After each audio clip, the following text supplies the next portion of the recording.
Hi friends, welcome back to our channel. இன்றைக்கி வந்து இந்த வீடியோவில் என்ன பார்க்க போகிறீங்க அப்படின்னா கம்பு இடியாப்பம் வந்து என்னோட மெத்தடில் நான் எப்படி ஈஸியாக செய்கிறேன் அப்படின்றத உங்களுக்கு இந்த வீடியோவில் காட்ட போகிறேன். வாங்க வீடியோக்குள்ளே போகலாம்.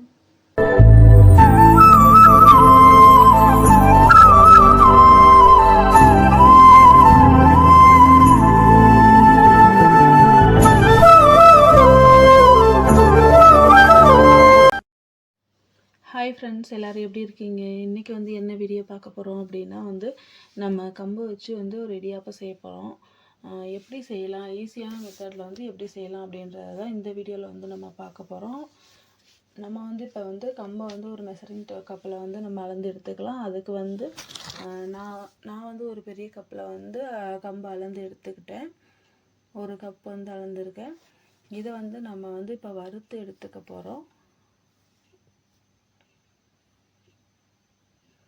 நம்ம வந்து ரொம்ப வந்து ஃபுல்லாக வறுக்கணும் அப்படின்றதெல்லாம் வந்து அவசியம் கிடையாது. நம்ம ஓரளவு நார்மலாக வந்து வறுத்தாலே போதும்.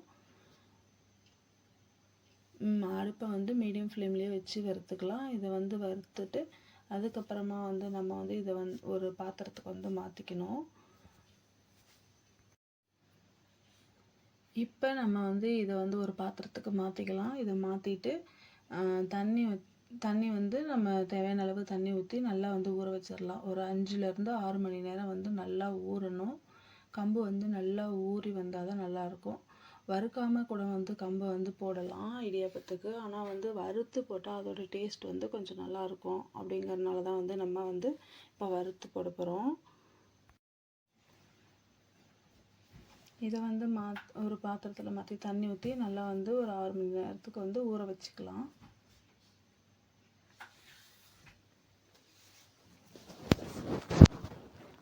இதுக்கு ஒரு மூடி போட்டு மூடி வச்சுருங்க. இப்போ ஒரு 6 மணி நேரம் கழித்து வந்து பாருங்கள், வந்து நல்லா கம்பு வந்து ஊறி இருக்கும். அதை வந்து நல்லா கழுவி எடுத்துக்கலாம்.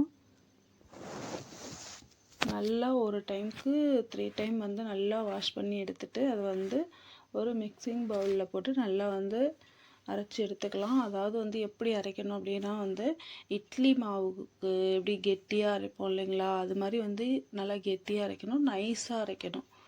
நல்லா நைஸாக அரைச்சி எடுத்துக்கலாம்.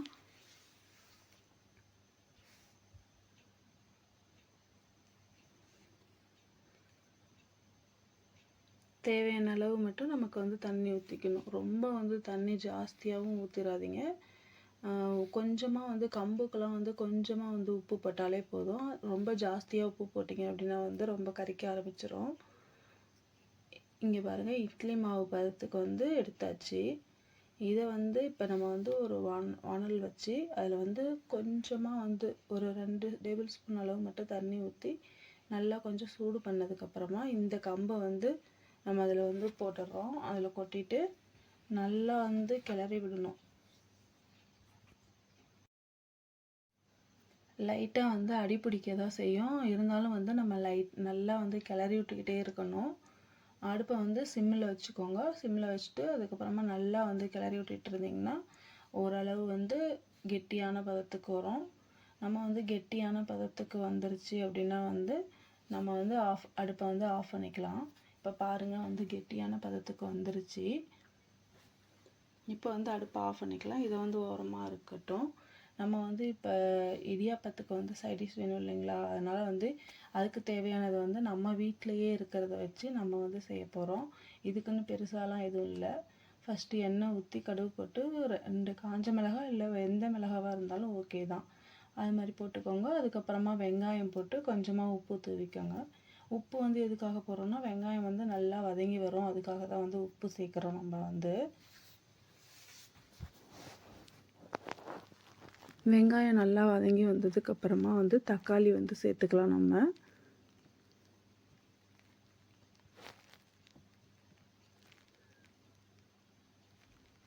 தக்காளியும் வந்து ஓரளவு நல்லா வதங்கி வந்ததுக்கப்புறமா கொஞ்சமாக மஞ்சத்தூள், உங்கள்கிட்ட என்ன வந்து சாம்பார் பொடி இருக்குதுன்னா சாம்பார் பொடி போட்டுக்கோங்க. எக் மசாலா, முட்டை மசாலா எதுவாக இருந்தாலும் வந்து நம்ம வந்து பயன்படுத்திக்கலாம்.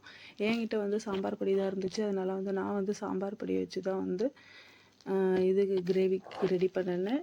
இது கூட வந்து நம்ம வந்து இப்போ வந்து 2 முட்டை வந்து சேர்த்துக்கலாம். உங்களுக்கு தேவையான அளவு எத்தனை பேர் இருக்கீங்களோ அத்தனை பேர்த்துக்கு தகுந்த மாதிரி வந்து நீங்கள் வந்து முட்டை சேர்த்துக்கோங்க.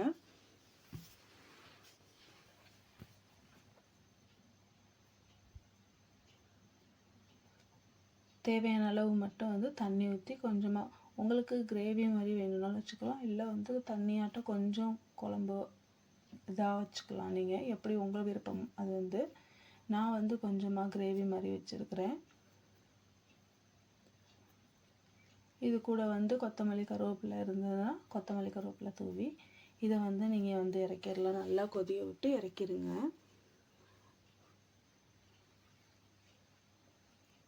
இப்போ வந்து குழம்பு வந்து கிரேவி கொஞ்சம் நல்லா கொதிக்க ஆரம்பிச்சிருச்சு. இப்போ வந்து இதை வந்து எடுத்து வச்சிடலாம் தனியாக. அதுக்கப்புறமா வந்து நம்ம வந்து இப்போ மாவு வந்து எடுத்து வச்சுருக்கோம் பார்த்தீங்களா, இப்போ வந்து அதுக்கு போயிடலாம். நம்ம வந்து இந்த மாவை வந்து இப்போ இடியாப்பத்துக்கு தேவையான அளவு தண்ணி வச்சாச்சு. தண்ணி வச்சு அது வந்து கொஞ்சம் கொதிக்க ஆரம்பிக்கட்டும். இப்போ வந்து நம்ம வந்து மாவு வந்து கை பொறுக்கிற சூடு இருக்குது இல்லைங்களா, அதை வந்து நம்ம பிசைஞ்சிக்கலாம். நல்லா வந்து பிசைஞ்சு எடுத்துக்கலாம். நல்லா பிசைஞ்சு எடுத்துட்டு அதுக்கப்புறமா வந்து கொஞ்சமாக ஆயில் சேர்த்து பிசைஞ்சிங்கன்னா இன்னும் நல்லாயிருக்கும். நான் வந்து ஆயில் சேர்த்துக்கிட்டேன் கொஞ்சமாக. அதுக்கப்புறமா அதை வந்து இடியாப்ப உரலில் வந்து வச்சு ரொம்ப வந்து கஷ்டம்லாம் இருக்காது. ஓரளவு நல்லா கொஞ்சம் புளிகிற மாதிரி தான் இருக்கும். கஷ்டப்பட்டு புளியணும் அப்படின்ற அதெல்லாம் அவசியம் கிடையாது.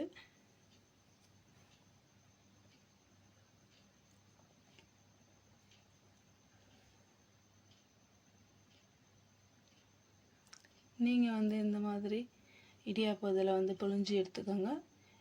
உங்களுக்கு தேவையான அளவு வந்து நீங்கள் வந்து செஞ்சுக்கலாம்.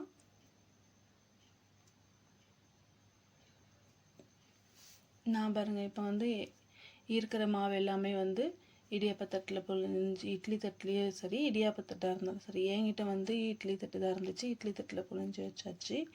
இதை வந்து ஒரு 15 மினிட்ஸ்க்கு வந்து நம்ம நல்லா வேக விடலாம். ஒரு 15 நிமிஷம் கழித்து வந்து ஓப்பன் பண்ணி பாருங்கள், நல்லா வெந்திருக்கும். நல்லா வெந்ததுக்கப்புறமா நம்ம வந்து அந்த நடுவில் ஏன் தண்ணி ஊற்றுறோம் அப்படின்னா வந்து எல்லாமே அடியில் வந்து காஞ்சி போய் ஒட்டிக்கும். இப்போ தண்ணி ஊற்றிட்டு நீங்கள் வந்து தெளித்து விட்டுட்டு எடுத்திங்கன்னா அப்படின்னா மேலெலாம் வந்து சொதப்பாயிரும். அதனால் நடுவில் தண்ணி ஊற்றி ஒரு ஆட்டி விட்டுட்டு அதுக்கப்புறமா நீங்கள் வந்து கொட்டினீங்கன்னா நல்லா சூப்பரான இடியாப்பம் ரெடி.